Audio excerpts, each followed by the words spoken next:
শিক্ষা সমাজের আজকের পর্বের আলোচ্য বিষয় কাজী নজরুল ইসলামের লেখা প্রলয় উল্লাস কবিতাটির ওপর থেকে কয়েকটি ৩ নম্বরের প্রশ্নের উত্তর। এর আগে কতগুলি পর্বে কবিতার বিষয়বস্তু, সেই সঙ্গে লাইন ধরে কবিতার অর্থ বিশ্লেষণ আর কিছু টেক্সট পোর্শনের ধারাবাহিক অংশ জুড়ে লাইন ধরে প্রশ্নের উত্তর আলোচনা করা হয়েছিল। যতটা প্রশ্ন উত্তর আলোচনা হয়েছিল টেক্সট পোর্শন ধরে, আজকে ঠিক তার পরবর্তী অংশ থেকে আমরা 4টি প্রশ্নের উত্তর আলোচনা করব। তোমরা যারা আজকে আমার চ্যানেলে নতুন, চ্যানেলটি সাবস্ক্রাইব করে নিও নবম এবং দশম শ্রেণীর বাংলা টেক্সট পোর্শন এবং ব্যাকরণ অংশের ওপর থেকে নতুন নতুন ভিডিও পাওয়ার জন্য। সেকেন্ড সামেটিভ ইভ্যালুয়েশনের দিকে লক্ষ্য রেখো, কিন্তু কিছু নমুনা প্রশ্নের উত্তর আমার চ্যানেলে ঠিক পরীক্ষার আগেই আলোচনা করব। চলো দেখে আজকের প্রথম প্রশ্ন কি রয়েছে। এর আগের পর্বে আমরা জয় প্রলয়ঙ্কর এই লাইনটি ধরে প্রশ্নের উত্তর আলোচনা করেছিলাম। ঠিক তার পরবর্তী টেক্সট পোর্শন থেকে আজকে প্রশ্নের উত্তরের আলোচনা। প্রথম প্রশ্ন, মাভৈ মাভৈ এই শব্দযুগল উচ্চারণের কারণ কি? প্রশ্নগুলি মুখেই বলছি, তাই ভিডিওটার শুরু থেকে শেষ পর্যন্ত কিন্তু তোমরা ঠিকঠাকভাবে ফলো করবে। মাভৈ মাভৈ এই শব্দযুগল উচ্চারণের কারণ কি? কবি কাজী নজরুল ইসলাম প্রলয় উল্লাস কবিতাটিতে পরাধীন ভারতবর্ষের সমগ্র ভারতবাসীর মধ্যে যে বৈপ্লবিক সত্তা জাগ্রত হয়েছিল তাকে পূর্ণতা প্রদানের জন্য বা প্রবল রূপ দেওয়ার জন্য এবং সেই সঙ্গে সামগ্রিকভাবে সমগ্র ভারতবাসীদেরকে এই প্রলয়ে লিপ্ত করার জন্য সমগ্র ভারতবাসীকেই এখানে আহ্বান জানিয়েছেন। তাদের অন্তরের বা মনের ভয় মুক্তির কারণে এই মাভৈ মন্ত্র, যার মাধ্যমে কিনা সমস্ত রকমের ভয় দূরীভূত হবে, তার উচ্চারণ করেছেন কবিতায়।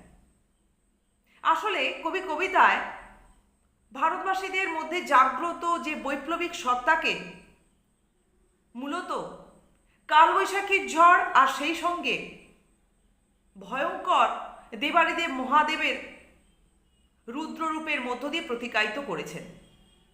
কবিতার শুরু থেকে আমরা যেভাবে কবির সেই বৈপ্লবিক সত্তার ভয়ঙ্কর রূপের মধ্য দিয়ে বহিঃপ্রকাশ লক্ষ্য করি, তাতে যাতে না ভীত সন্ত্রস্ত হয়ে পড়ে পাঠক সমাজ তথা পরাধীন ভারতবর্ষের ভারতবাসী, সে কারণেও কিন্তু এই মাভৈ মন্ত্রের উচ্চারণ, যার মধ্য দিয়ে সমস্ত রকমের ভয় সন্ত্রাস দূরীভূত হবে। আবার তখনও পর্যন্ত ভারতবর্ষের অনেকের মনের মধ্যেই কিন্তু দ্বিধা দ্বন্দ্ব সংস্কার বা এই পরাধীনতার শৃঙ্খল মোচন করতে গিয়ে বিরোধে লিপ্ত হতে হলে কি বিপদ ঘটতে পারে, জীবনের কি পরিণতি আসতে পারে, তা নিয়েও কিন্তু দ্বিধা দ্বন্দ্ব কাজ করে চলেছিল। তাকেও দূরীভূত করতে চেয়েছেন এই মাভৈ মন্ত্র উচ্চারণের মধ্য দিয়ে। তাহলে এটা গেল আজকে প্রথম প্রশ্নের উত্তর। প্রশ্নের মান কিন্তু ছিল 3। এরপর আজকের 2 নম্বর প্রশ্ন, জরায় মরা মুমূর্ষুদের প্রাণ লুকানো ওই বিনাশে। লাইনটি ওই মাভৈ মাভৈ যে লাইনটি রয়েছে তার একটা দুটো লাইন পরেই রয়েছে। জরায় মরা মুমূর্ষুদের প্রাণ লুকানো ওই বিনাশে, লাইনটির তাৎপর্য লেখো। যে কোনো লাইন ধরে যদি তাৎপর্য থাকে আর ওই লাইন ধরে যদি কোনো প্রশ্ন উত্তর তোমরা তৈরি করো, তাহলে উত্তর কিন্তু প্রায় কাছাকাছি হবে। এখানে যদি তাৎপর্য লেখো না বলে বলা হয় জরায় মরা মুমূর্ষুদের প্রাণ কিভাবে বিনাশের মধ্যে লুকিয়ে রয়েছে বলে কবি বোঝাতে চেয়েছেন, ব্যক্ত করো, তাহলে উত্তর কিন্তু আমরা একই লিখব। কাজী নজরুল ইসলাম প্রলয় উল্লাস কবিতাটিতে ঠিক একইভাবেই কিন্তু আমাদের সমস্ত প্রশ্নের উত্তরই শুরু হবে, যেহেতু কবিতার মধ্যে কবি পরাধীন ভারতবর্ষে ভারতবাসীদের মনে জাগ্রত হওয়া বৈপ্লবিক সত্তাকে এখানে এই প্রলয়ঙ্করের বা দেবাদিদেব মহাদেবের যে রুদ্ররূপের মধ্য দিয়ে প্রতিকায়িত করছেন।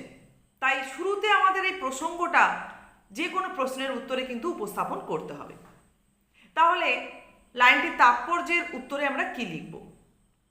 কাজী নজরুল ইসলামের লেখা প্রলয় উল্লাস কবিতাটিতে কবি পরাধীন ভারতবর্ষের সামগ্রিক ভারতবাসীদের মধ্যে জাগ্রত বৈপ্লবিক সত্তাকে এখানে কবিতায় কালবৈশাখীর ঝড় এবং সেই সঙ্গে দেবাদিদেব মহাদেবের যে রুদ্ররূপ ভয়ঙ্কর রূপের মধ্য দিয়ে প্রতিকায়িত করেছেন বা মধ্য দিয়ে উপস্থাপন করেছেন।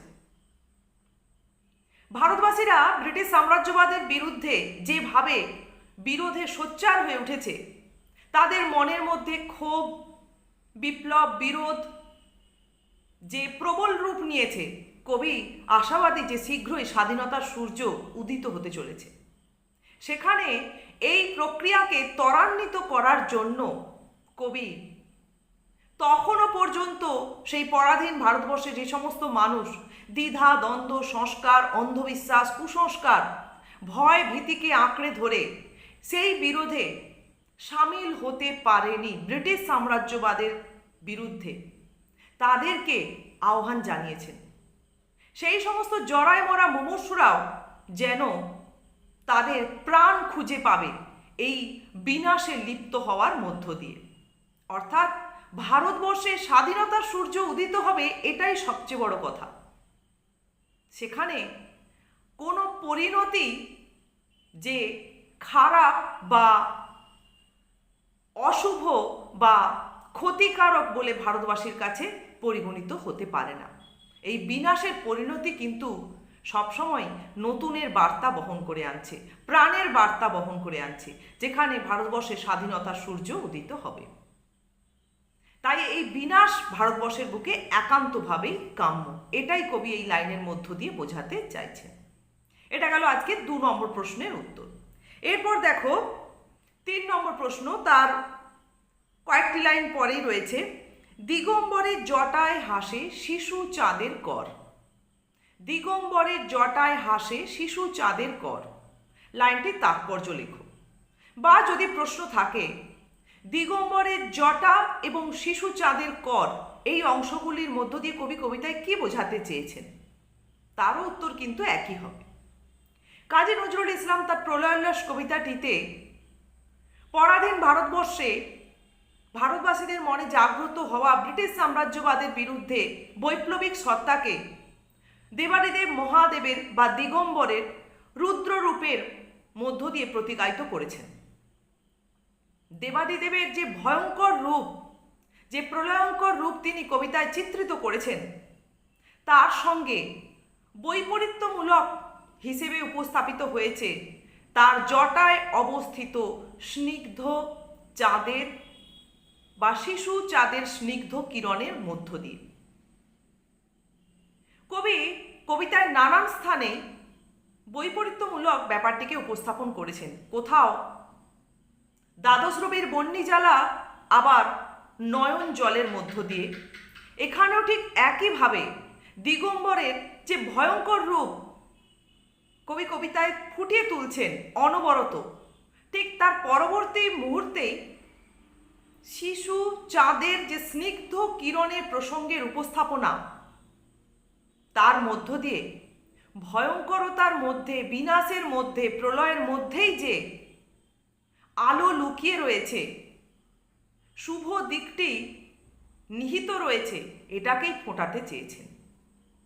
আসলে ভারতবাসীদের মধ্যে পরাধীনতার গ্লানিজনিত যে ব্রিটিশ সাম্রাজ্যবাদের বিরুদ্ধে বিরোধ পুঞ্জীভূত হয়েছিল, তা যে প্রলয়ে রূপ নিতে চলেছে, তাতে ভারতবর্ষে স্বাধীনতার সূর্যই উদিত হবে।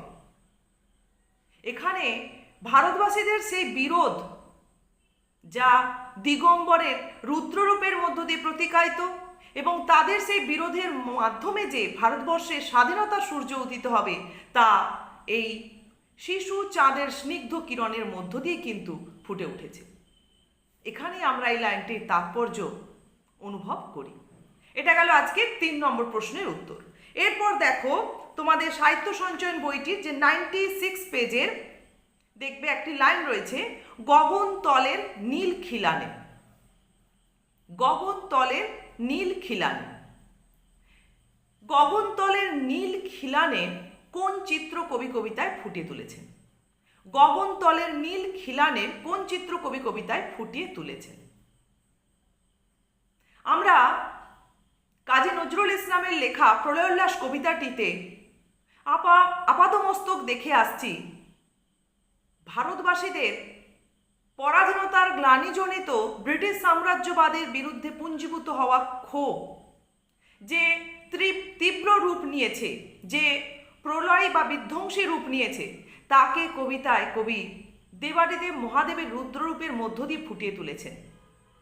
কবি কবিতায় সেই ভয়ঙ্করতাই যে শুধু ব্যক্ত করেছেন তা নয়, সেই রুদ্রদেবের আগমনটাও যে কতটা সাংঘাতিক, কতটা প্রলয় সূচক, সেটাও কিন্তু কবিতায় ফুটিয়েছেন।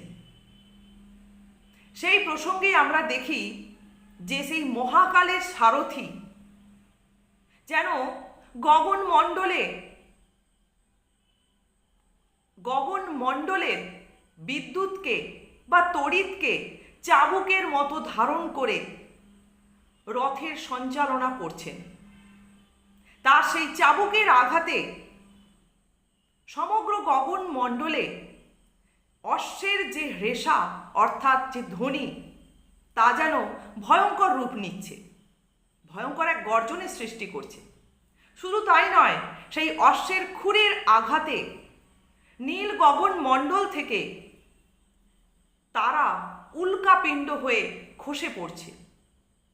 এভাবেই যেন সেই মহাকালের সারথি রথকে সঞ্চালন করতে করতে এগিয়ে আসছেন, যে রথে দেবাদিদেব মহাদেব রুদ্র রূপ নিয়ে আগত হচ্ছে।